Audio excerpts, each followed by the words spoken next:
Welcome to another edition of MTGA Tasting Notes. Today we're getting into one of our new releases for the fall of 2025. This happens to be our new vintage of our Pinot Gris, the 2024 vintage to be exact.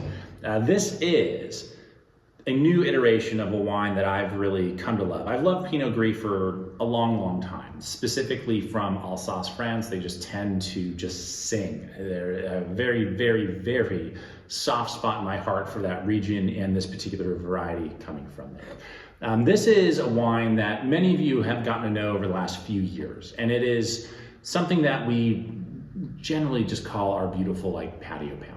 This is that white wine you keep in the fridge in case of emergencies, typically 2 bottles, because you never know when you're gonna have friends come over and you're gonna need to, or at least wish that you had 2 chilled down and ready to rock and roll. It's a wine that is meant to be just bright, refreshing, very easy to drink. We do age this in some neutral oak barrels, so there's kind of this nice richness to it without it being oaky or creamy, any of those kinds of things. Just really settles into just a nice, easy drinking kind of groove. Now, 2024, as far as a vintage goes, was, I line it up to knock it down kind of year. Very average in terms of the weather and what it was doing outside. Nothing really too quirky that we had to deal with. Everything was harvested and picked in a very efficient and very reasonable order of operation, so we weren't too overwhelmed in this particular year. The Pinot Gris is actually one of the first things that gets harvested for us. Typically late August, early September. It's maybe fermented for a couple of weeks before it spends 6 months aging before bottling. So it's a pretty quick turnaround on this wine when it's all said and done. It is 100% Pinot Gris. It is something that is just bone dry, refreshing, easy. I mean, what more can I say about it realistically? I mean, on the nose of it, you certainly get a little bit of that kind of like green apple. It's a tad grassy, but not like that New Zealand Sauv Blanc, not that super green kind of thing. We try and avoid that in this one. We want those fruit characteristics to be present and very, in your face, but not so far that they're like tropical necessarily, right? We don't want it to be too overripe, too rich in the same light. So we don't want it to, be one way or the other. We kind of want this wine to split the difference between the two kind of extreme styles where that white wine's typically fall in.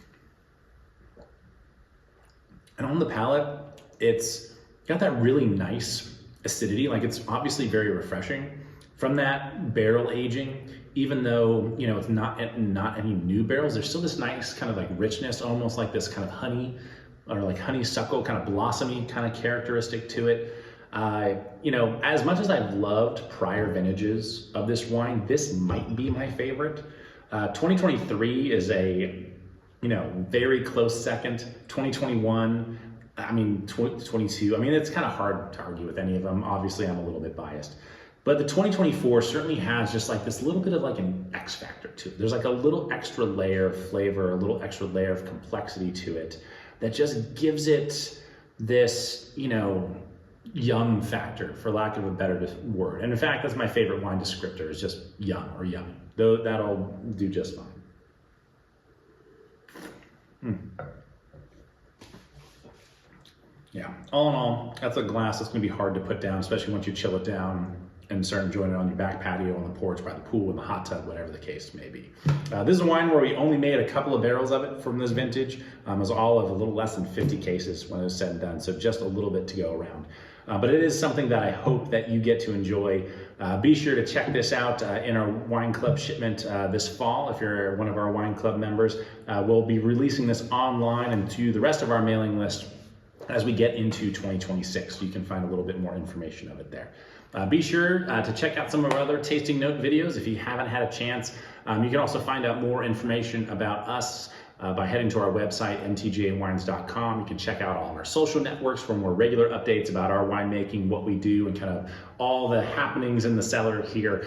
You can follow us at MTGA Wines on Twitter, YouTube, where we're the most active. You can also find some of our posts on the Book of Face, as well as the social network formerly known as Twitter. Also, be sure to check up on our Wind Up podcast that we post weekly. There'll be a little link to that in the description of this video as well.